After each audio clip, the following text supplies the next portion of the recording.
नमस्कार. आवाज माझा वृत्तवाहिनीत आपल्या सगळ्यांचं स्वागत. वळूया याच्या काही ठळक घडामोडींकडे. पालिका आयुक्तांनी केला कळवा मुंब्रा पाहणी दौरा. अतिक्रमणांवर ठोस कारवाई करण्याचे आयुक्तांनी दिले आदेश. गावदेवी मैदान येथील उपलब्ध जागेत भुयारी पार्किंग व्यवस्था निर्माण करा. महापौर संजय मोरे यांचे पालिका आयुक्तांना पत्र. आणि आरटीओतील आगीत बस खाक. राज्यातील तिसऱ्या घटनेमुळे संशयाचा धूर. ठाणे पालिकेच्या कळवा आणि मुंब्रा प्रभाग समितीच्या अंतर्गत परिसराचा मंगळवारी पालिका आयुक्तांनी पाहणी दौरा केला. या पाहणी दौऱ्यात प्रभागातील समस्या आणि भेडसावणारे प्रश्न यांचा तपशील घेतला.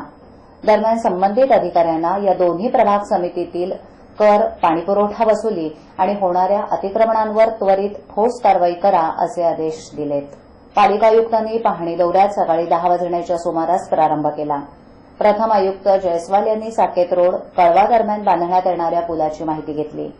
कळवा खारेगाव येथील प्रस्तावित डीपी रोडची पाहणी केली. कळवा रुग्णालय आणि राजीव गांधी वैद्यकीय महाविद्यालयाची पाहणी करून कळवा प्रभाग समितीच्या सर्व अधिकाऱ्यांची बैठक घेऊन या संदर्भात त्वरित आवश्यक ती कारवाई करण्याचे आदेश दिले. तसंच कळवा मनीषा नगर येथील जुन्या जलकुंभ धोकादायक असून तो त्वरित पाडण्याचे आदेश देत स्मशान दुरुस्ती आणि अतिक्रमणाचा विळखा हटवण्याच्या सूचना आणि आदेश त्यांनी दिलेत. कळवा येथील प्रतिसॅटिस प्रकल्पाच्या धर्तीवरील निर्माण होणाऱ्या प्रकल्पाचा आढावाही त्यांनी घेतला. कळवा प्रभाग समिती दौऱ्यानंतर मुंब्रा प्रभाग समितीकडे पालिका आयुक्तांनी आपला मोर्चा वळवून पाहणी केली. पारसिक रेती बंदर विसर्जन घाट, मुंब्रा स्टेशन, कौसातील बीएसयूपी प्रकल्प इथे प्रभाग समिती कार्यालय स्थलांतरित करण्याचे आदेश आयुक्तांनी यावेळी दिले. तर मुंब्रा परिसरातील अतिक्रमण ही त्वरित हटवण्याचे आदेश आयुक्त जयस्वाल यांनी दिले. यावेळी कौसा बीएसयूपी योजनेत बांधण्यात आलेली घरं, कौसा क्रीडा संकुल, महापेशील्ड रोडवरील खदानीचीही पाहणी आयुक्तांनी केली. ठाणे महानगरपालिका हद्दीत घर घेताय का? मग ते अनधिकृत तर नाही ना, याची खातर जमा करा. अनधिकृत घर घेणं हा विकणाऱ्यासोबत विकत घेणारा देखील तितकाच दोषी असतो. तेव्हा घराची डोळस खरेदी करा. आपली कुठे फसवणूक तर होत नाही ना, यासाठी ठाणे महानगरपालिका मुख्यालयातील 4थ्या मजल्यावरील बांधकाम विभागात घराचा सर्वे नंबर, टिक्का नंबर याची खातर जमा करा. घराचं स्वप्न अवश्य करूया साकार, पण अनधिकृत घराचा नका करू कधीही विचार. अधिकृत घर म्हणजे उद्याची देखील निश्चिंती. अनधिकृत घराचे दार म्हणजे डोक्यावर कधीही तोडण्याची टांगती तलवार. जगणं तुमचं होऊ दे सुरेल गाणं, स्वच्छ सुंदर आणि अधिकृत घरांचं हजरं ठाणं. ठाणे महापालिकेतर्फे जनहितार्थ प्रसारित. ठाणे स्टेशन परिसरात अधिकृत पार्किंगची कोणतीही सोय नसल्यामुळे रस्त्याच्या कडेला वाहनं पार्क केली जातात. त्यामुळे मोठ्या प्रमाणावर वाहतूक कोंडी होत असून ती टाळण्यासाठी गावदेवी मैदान परिसरातील प्रस्तावित भुयारी पार्किंग योजना राबवण्यासाठी तातडीनं प्रयत्न सुरू करावेत अशी विनंती ठाण्याचे महापौर संजय मोरे यांनी पालिका आयुक्त संजू जयस्वाल यांच्याकडे एका लेखी पत्राद्वारे केली आहे. ठाणे शहराचं नागरिकीकरण झपाट्यानं वाढत असून लोकसंख्येतही वाढ होतीये. ठाणे शहराबरोबरच नव्यानं वसत चाललेल्या घोडबंदर परिसरातील नागरिकही नोकरी, धंदा, शाळा, कॉलेज आणि इतर कामांसाठी ठाणे स्थानक परिसरात येताना चारचाकी, दुचाकी वाहनं घेऊन येतात. परंतु ठाणे स्थानक परिसरातील पार्किंग व्यवस्था अपुरी असल्यानं त्यांची कोंडी होते. त्यामुळे या भागात कायमस्वरूपी पार्किंगची व्यवस्था व्हावी अशी ठाणेकरांची गेल्या अनेक वर्षांची मागणी आहे. त्यासाठी ठाणे महापालिकेनं पार्किंग पॉलिसी केली, मात्र ती राज्य सरकारच्या दरबारात अनेक महिने धुळखात पडून होती. गावदेवी मैदानातील भुयारी पार्किंगला राज्य सरकारनं मंजुरी दिली असून पालिका प्रशासनानं तिथं पार्किंग प्लाझा उभारण्यासाठी तातडीनं प्रयत्न करावेत असे महापौर संजय मोरे यांनी सूचित केलंय. गावदेवी मैदान येथील उपलब्ध जागेत भुयारी पार्किंग व्यवस्था आणि त्यावर खेळाचं मैदान केल्यास नागरिकांना मैदानही उपलब्ध होईल. पार्किंगची समस्या काही प्रमाणात सुटेल आणि नागरिकांनाही त्याचा दुहेरी फायदा मिळेल असं महापौरांचं म्हणणं आहे. कोपरी ठाणे पूर्व विभागातील नागरिकांना शिधापत्रिकेवरील सुविधा पूर्वीप्रमाणेच सुरळीत सुरू कराव्यात अशी मागणी ठाणे पूर्वचे नगरसेवक भरत चव्हाण यांनी एका निवेदनाद्वारे केली आहे. या संदर्भात त्यांनी ठाण्याचे पालकमंत्री एकनाथ शिंदे, अन्नधान्य पुरवठा मंत्री गिरीश बापट आणि इतर संबंधित अधिकाऱ्यांना एक निवेदन दिलं. पोपरी परिसरातील सुमारे 2000 रेशन कार्ड धारक असून त्यापैकी 900 शिधापत्रिका धारकांना सदर सुविधांचा लाभ मिळतो. परंतु मागील महिन्यापासून रॉकेल तसंच अन्नधान्य कपात करण्यात आली आहे. पूर्वी महिन्याला 9 लिटर रॉकेल मिळत होतं, ते 5 लिटर करण्यात आलं आणि आता तर 2 लिटरच रॉकेल देण्यात येत आहे. केशरी शिधापत्रिका धारकांना देण्यात येणाऱ्या सुविधा तर बंदच करण्यात आल्या आहेत. चालू महिन्यात रॉकेलमध्ये कपात करण्यात आल्यामुळे मोलमजुरी करून पोट भरणाऱ्या कुटुंबियांची मोठी गैरसोय झाली आहे. तरी सदरच्या सर्व सुविधा पूर्वीप्रमाणेच सुरू कराव्यात अशी मागणी नगरसेवक भरत चव्हाण यांनी निवेदनाद्वारे केली आहे. एक तर पहिली गोष्ट 4-5 महिन्यापासून आमच्या इथल्या ज्या महिला भगिनी आहेत, आज काही सगळं मोलमजुरी धुनी भांडी करणाऱ्या महिला भगिनी आहेत, आज 4-5 महिन्यापासून यांना गहू तांदूळ हे तर त्या लोकांनी बंदच केले.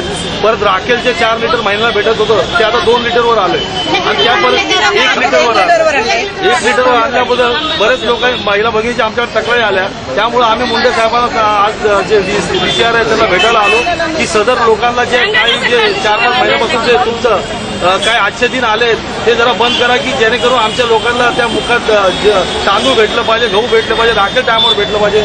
कारण ते अन्नधान्य तिकडे सडत चाललंय, पण आमच्या लोकांच्याकडनं 4-5 महिन्यापासून ते हिसकावून घेतलंय.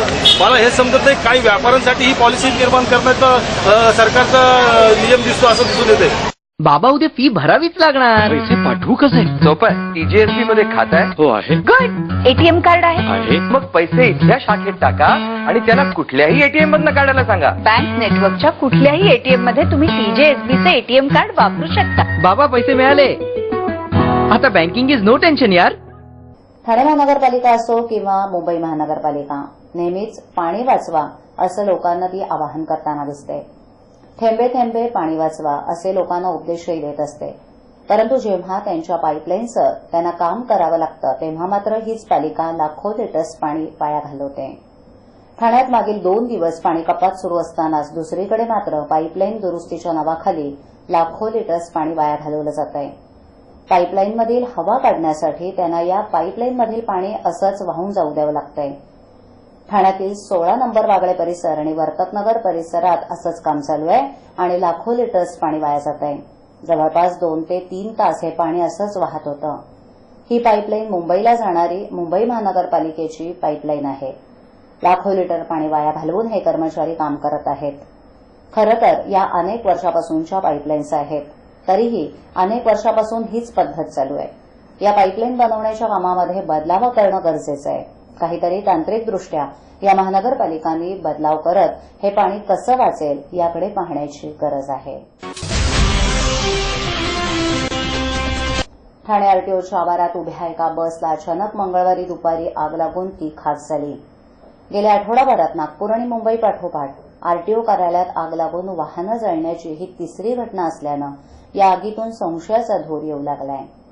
ठाण्यात लुईसवाडी येथे आरटीओ कार्यालय असून तिथे सन 2013 पासून जप्त करण्यात आलेली एक बस उभी होती.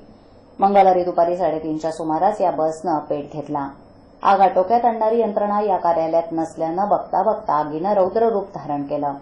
त्यामुळे तातडीनं फायर ब्रिगेडला पाचारण करण्यात आलं. तोपर्यंत आगीत बसची मोठ्या प्रमाणात नासधूस झाली होती. गेल्या 15 दिवसांपासून राज्यभरातील आरटीओंमधून एजंट हद्दपार झालेत. त्यामुळे एजंटांमधील अस्वस्थता वाढत चालली आहे. गुरुवारी नागपूर येथील गिरीपेठेतील आरटीओमध्ये रात्री उशिरा आग लागून कार आणि जीप भस्मसात झाली होती. त्यापाठोपाठ मुंबईत ताडदेव येथील आरटीओच्या गोदामात शनिवारी दुपारी आग लागली. ठाण्यातही दिवसाढवळ्या आग लागल्याच्या घटनेची पुनरावृत्ती झाली. आगी लागण्याचे प्रकार हा निश्चितच योगायोग असू शकत नाही अशी चर्चा आहे. सध्या तरी आगीचं नेमकं कारण स्पष्ट नसून त्याचा शोध घेतला जात असल्याचं अधिकाऱ्यांनी सांगितलं. अशा ठळक घडामोडी शेवटी पुन्हा एकदा पालिका आयुक्तांनी केला कळवा मुंब्रा पाहणी दौरा. अतिक्रमणांवर ठोस कारवाई करण्याचे आयुक्तांनी दिले आदेश. गावदेवी मैदान येथील उपलब्ध जागेत भुयारी पार्किंग व्यवस्था निर्माण करा. महापौर संजय मोरे यांचे पालिका आयुक्तांना पत्र. आणि आरटीओतील आगीत बस खाक. राज्यातील तिसऱ्या घटनेमुळे संशयाचा धूर. आपल्या विभागातील काही सूचना अथवा समस्या असल्यास त्यांच्यापर्यंत जरूर पोहोचवा.